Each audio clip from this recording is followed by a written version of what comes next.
Welcome to the NitWits, a weekly roundtable discussion on the Penn State Nittany Lions, now in its 25th season. Our panel features a longtime Penn State media and NitWits tag team, Neil Rudell of the Altoona Mirror and Mark Brennan of Lions 24/7 with Fight on State. Between them, they've covered Penn State for more than 80 years. The NitWits are hosted by WTAJ's Anderly Penwell, and each week we welcome a former Nittany Lion as our special guest analyst. The NitWits are brought to you by Irwin Financial, Raymond James, a firm foundation for your financial future. By Monarch Cleaners, for all your dry cleaning, carpet cleaning, and rug cleaning. By Reed and Solani Orthodontics, providing friendly, family-focused orthodontic care in Altoona, Bedford, and Huntington. By McAleer's Plumbing, specializing in plumbing, heating, and air conditioning, serving our community since 1886. By Remax Results Realty Group, committed to a culture of professionalism, productivity, and exceptional service. By Dorman's Jewelry, the answer is always Dorman's. By Star Beverage, no matter what type of weather, we're a convenient drive-through one-stop beer store. By Kogan Electric, lighting the way for you. By NovaCare, Altoona and State College, the power of physical therapy. By Fullington Tours, offering round-trip transportation to and from Beaver Stadium from locations in State College and Altoona. By Blair Candy Company, the one-stop shop for all your tailgating needs. Candy, snacks, paper supplies, and more. By Lions 24/7 with Fight on State, your online home for Penn State football and recruiting coverage. And by the Altoona Mirror, featuring Penn State Game Day every Friday and Penn State Extra every Monday.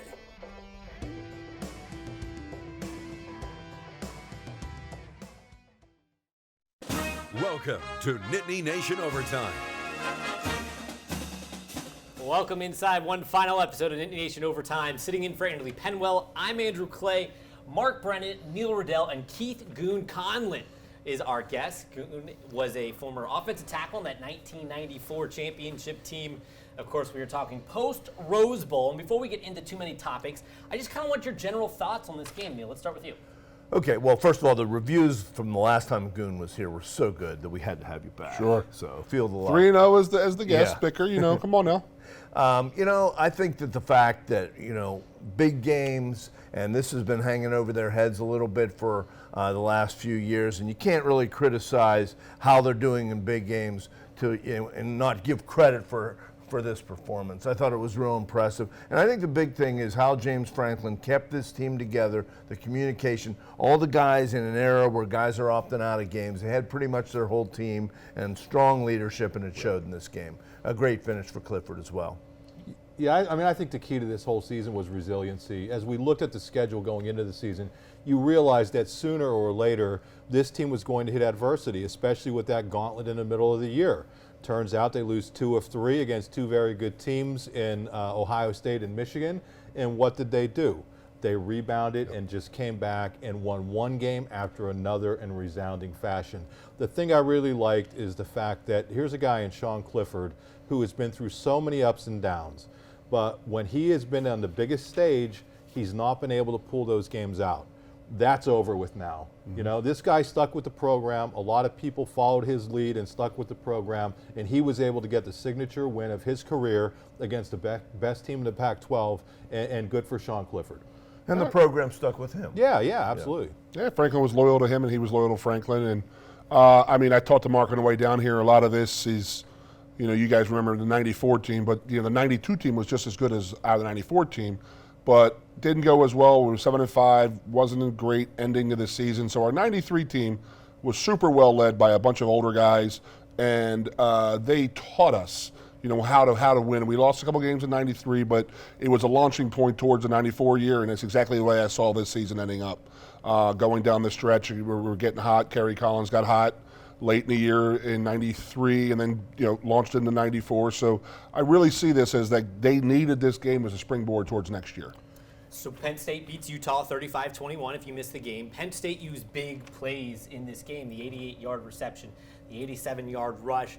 We talk about big plays with this Penn State team with bowl games. If you look here, everyone wants to talk about that Kajana Carter Rose Bowl rush. That was for 83 yards, but this is actually the list since that rush of the longest plays in Penn State bowl games. And Lambert Smith, Singleton, 2 and 3 behind Saquon Barkley back in the 2017 Fiesta. So guys, how will those two big plays that we saw be measured historically amongst obviously a play like the Kajana Carter rush, which is one of the first plays anyone talks about? Well, they're developing a reputation for being, speed and getting guys in the open field. I mean, you just listed how many got in this last few bowl games. So really was just the last couple. Penn State's known for Keith and offensive linemen and linebackers, but they're carving a niche for speed and power. Watch Goon run. Oh, geez. The little-known story, you guys have heard me enough talk about it, but not one person blocked the right person on that first play. It's the God's honest truth. None of us blocked the right people. We came off the sideline. Our O-line coach said, who'd you block? I said, I blocked the linebacker, I think. Marco missed his block. Jeff missed his block. And he goes, man, we're pretty damn good. Speed kills. I mean, they were just as nervous as us. And I told some guys before that it's the Rose Bowl. There are nerves that are involved. 100% you're nervous out there.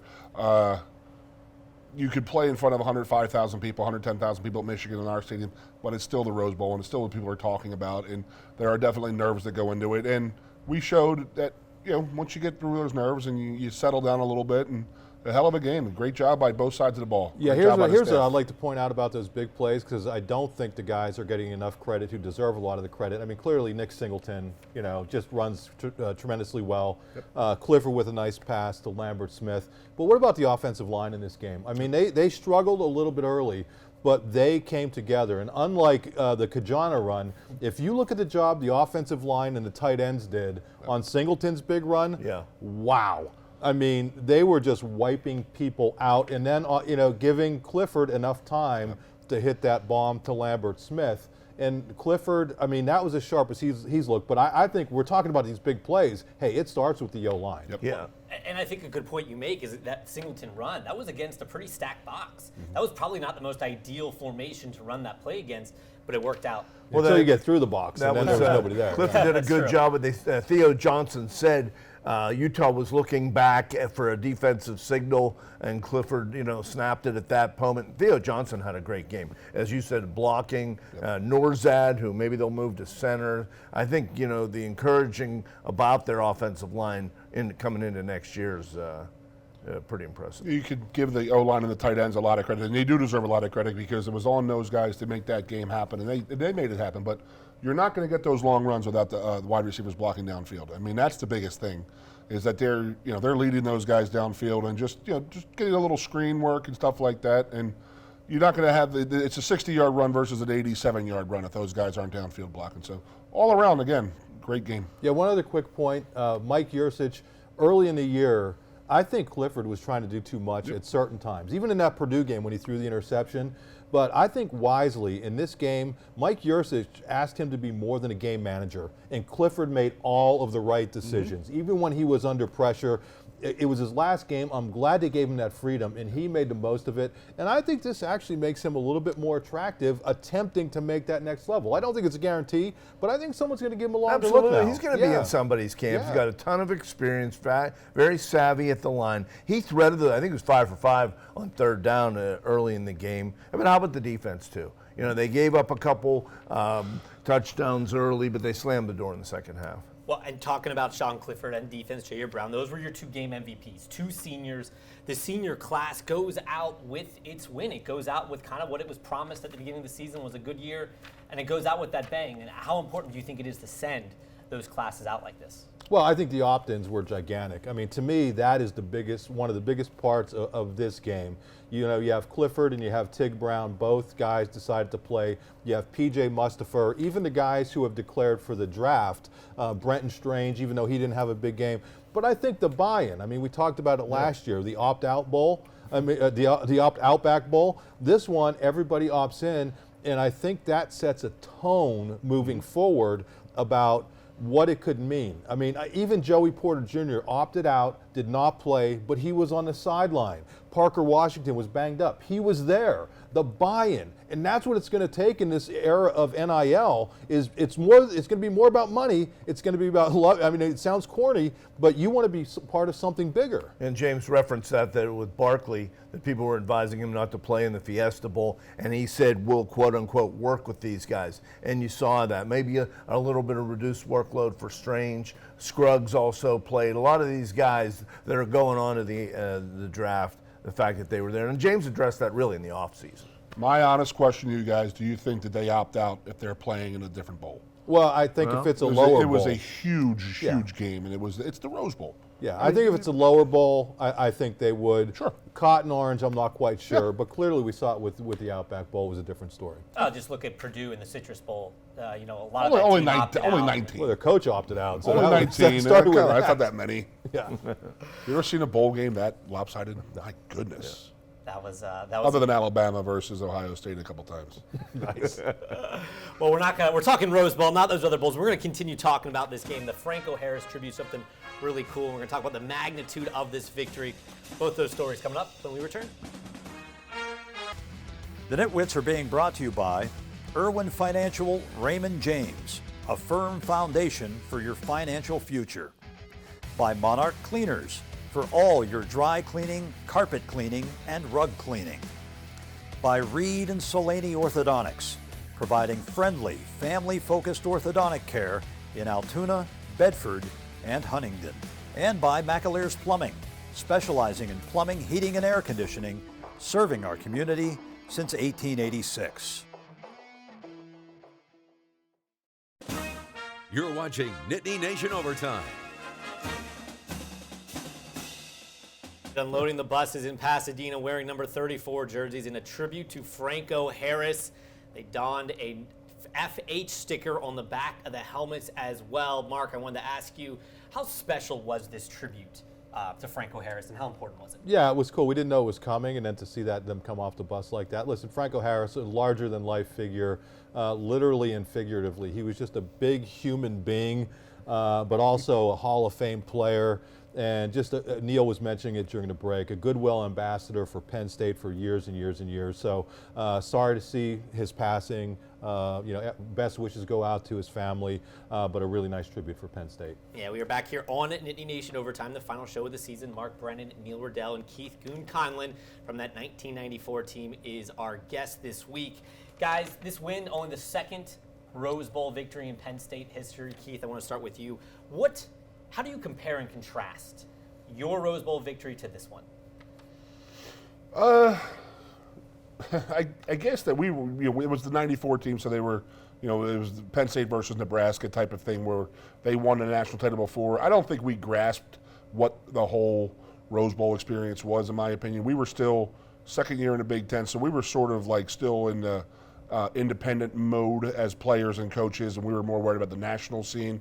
So we never really took it in, the whole Rose Bowl aspect of it, where I've talked to Mark on the way down here. We're talking about how much these players really wanted to be at that Rose Bowl and how much it meant to them. And it was the final Rose Bowl as we would know it, the traditional Big Ten, Pac-10 matchup. So meant a lot to the team, meant a lot to Franklin. I mean, obviously that's his third big win in the big bowls. So I would say it's a lot more important to these guys than it really was to us because, the next day we were told we didn't win a national title. So. Yeah, and you guys were in that national championship. The whole program was in that national championship mode, in the 80s and, of course, your team in the 90s. And the fact that team had slipped to number 2 about halfway through the year, justifiably or not, you were kind of fighting that Sure. perception, that injustice, because clearly it was a better team, would have beaten Nebraska, I think, in most people's opinion. That was a little bit of a cloud that hung over that. Well, and Goon, you mentioned that James Franklin now gets his third New Year's Six win. Yep. Mark, what does this say to Franklin's legacy now that he's 3-1 in major bowl games? Well, I mean, I think just the fact that they were able to get back to this level, number one, after going 11-11 over the course of the previous 2 seasons, he had established themselves coming out of the sanctions era and getting to those multiple New Year's Six bowl games, and then that's difficult. That is a huge climb. But then to slip back during the COVID years, it's difficult to make that climb again, but I think the fact that they were able to do it, that's what I think the biggest part is. I mean, winning it obviously is great. He was thrilled to be on that thing, by the way. We were both there, weren't we? Yeah. But I think getting there, Andrew, was just big to reestablish this program. And now it's time to take that next step, what he calls to be elite. They're not elite yet. Goon's team was elite. This team is not elite yet. It still has another step or two to get there. Yeah, I mean, this isn't Ohio State yet, and Michigan is clearly on a rise. Those are great programs, but I think it was important to win. Not just go there and get there, because really they didn't have a signature win. I think this qualifies. So they're taking a lot of momentum into next year, even with some of the players they've lost. Yep. Now you have your quarterback in place. We'll see what he can do. There's the coaching staff I think has been quite impressive in terms of development and recruiting, and all the players they have back. Obviously Singleton and Allen. I think people, this could be near a top 5 preseason team next year. From the player aspect of it, it's a lot easier going in the winter workouts than the spring football with this win behind you, because when you lose a game, the coach is going to try and fix it every day. Right. Well, that's why we're not winning bowl games, and then you're trying to fix something in early February at 6 o'clock in the morning in Halubal Hall. So it makes the winter a lot easier, and spring ball, and like we said before about the launching pad towards next season. And we're going to talk more about next season and that launching pad when we come back. You're watching Nittany Nation Overtime. The NitWits are being brought to you by RE/MAX Results Realty Group, committed to a culture of professionalism, productivity, and exceptional service. By Dorman's Jewelry. The answer is always Dorman's. By Star Beverage. No matter what type of weather, we're a convenient drive-through one-stop beer store.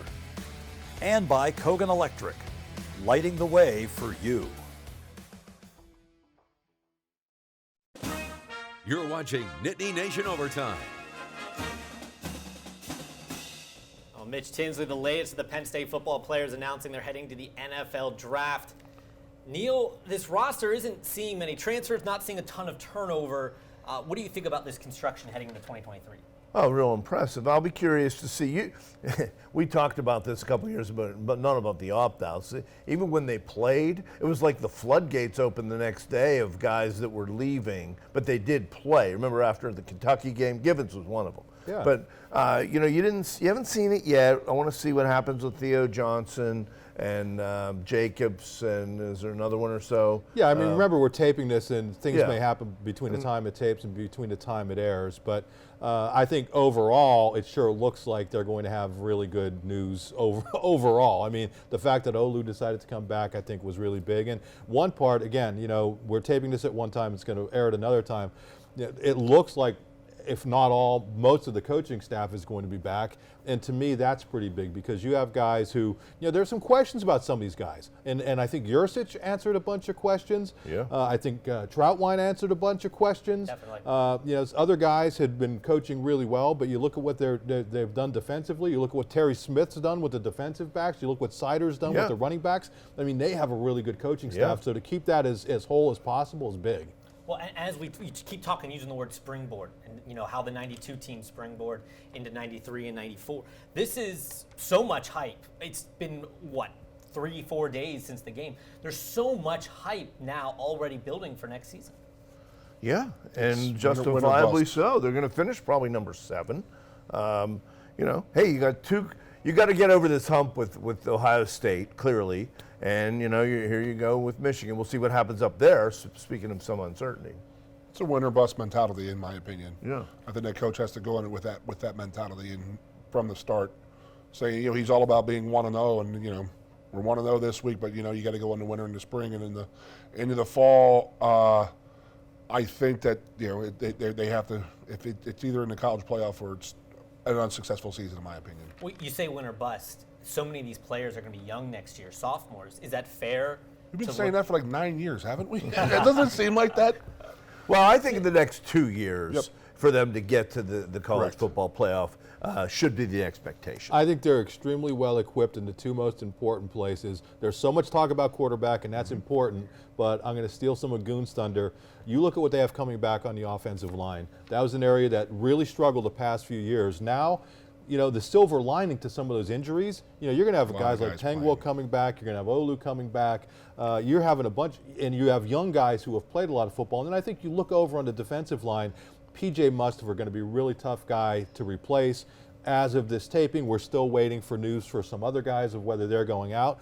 But I think the base they've built there with a guy like Chop Robinson and some of the young defensive ends and tackles, I think that's a really good place. Is a great player returning. I have to think with Manny Diaz likely coming back next season as the defensive coordinator, unless something weird would happen at this point. It has to really be encouraging for the defense of players to come back. Yeah, and I mean, you look at a guy like Abdul Carter and what he was able to do in that system, and that's the thing that I think is really, and I think you're going to see that could come into play in the transfer portal, where you look at what some of the linebackers and defensive ends were able to do in this system. And again, as we tape this, things may happen, but watch for them to do some more damage at certain positions in the transfer portal, because if Manny Diaz is still here, there are going to be guys who are going to want to play for him. And on offense, you think there aren't going to be a couple more receivers that might be real interested in playing with that quarterback? I think there might be another one or two out there. So it's going to be fun to watch. Yeah, it'll be interesting to see how that roster shapes up over the next couple weeks. But we do have one more. We do have one more block when we come back. So we'll take our final break. You're watching Nittany Nation Overtime. The NitWits are being brought to you by Fullington Tours, offering round-trip transportation to and from Beaver Stadium from locations in State College and Altoona. By Blair Candy Company, the one-stop shop for all your tailgating needs. Candy, snacks, paper supplies, and more. By Lions 24/7 with Fight on State, your online home for Penn State football and recruiting coverage. And by the Altoona Mirror, featuring Penn State Game Day every Friday and Penn State Extra every Monday.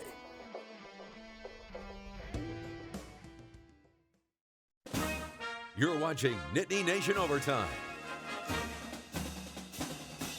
Well, our Nitwit of the year, it's none other than Anderly Penwell herself. She's not even here tonight, but she is our Nitwit of the year. Guys, what happened? Don't you have to be here to accept it? I don't know. Don't you have to be? It You guys doesn't are the matter to role me because I'm a distant last. Totally worthy. She deserved Awesome it. job, Anderly. Beat me by a half and still got there. She did that just to toy with you. Remember when she got that half? It was like you and I, we were going at it. We had so much fun doing it. She did a great job. Yeah. And we have so much fun doing the show. I want to. I was going to say, let's get into your thank yous. Well, I want to thank so many people. Hey, this is 25 years for us doing the show. It's so much fun. I want to thank all our guest Nitwits. Real proud of their place in Penn State history, but also the friendships we've had. Goon and Jonah Stassi, Justin Kirpakis, Wally Richardson, Mike Irwin, Steve Smear, Bill Kontz, Massimo Manco, Shane McGregor, Spider Caldwell. I know I only got 40 seconds for this. The new Nitwits this year, Chuck Fusina, Tom Bradley, and Neas Hawkins, all brought something different to the show. And we want to thank, special thanks to Pat Kraft for coming down here and being on it. And just the whole staff here, Andrew, you, Anderly, Ryan, Phil, Dave, Parker, everybody's really come together to help us make the show. Can I give a quick shout out to, listen, we have so many fans who come up to us, whether it's in the grocery store or in an airport, and say, hey, love seeing you guys on the show, love the job that Anderly does dominating the Nitwit of the Year stuff. But we really appreciate all the people out there, because without them, this show, Neil and I would not have been doing this for 25 years, hassling each other. So it's been a blast, and thank you to all the people out there. 25 years. You don't look at they were 26 there. You were one of the players when we started this. Jeez Louise. Well, with that, they're telling me we are just about out of time. Keith, any final thoughts? Let's go. 2023, big season for the boys. I really have that. I have a good feeling about it. I really do. Well, we'll see what Penn State comes up with next year. 11-2, guys. Penn State goes 11-2 after a 35-21 win over Utah in the Rose Bowl. And with that, we wrap up the 2022/23 edition of Nittany Nation Overtime. For Keith Goon Conlon, Neil Riddell, Mark Brennan, I'm Andrew Clay, sitting in for Anderly Penwell. Thanks for watching.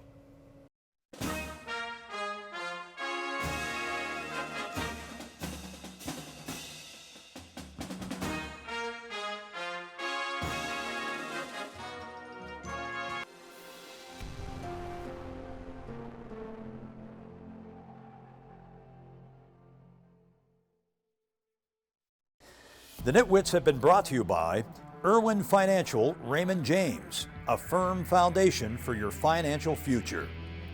By Monarch Cleaners for all your dry cleaning, carpet cleaning, and rug cleaning.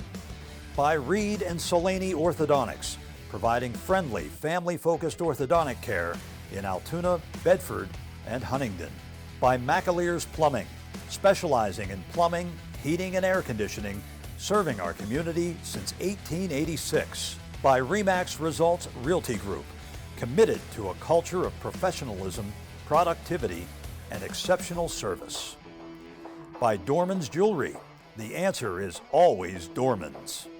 By Star Beverage, no matter what type of weather, we're a convenient drive-through one-stop beer store. By Kogan Electric, lighting the way for you.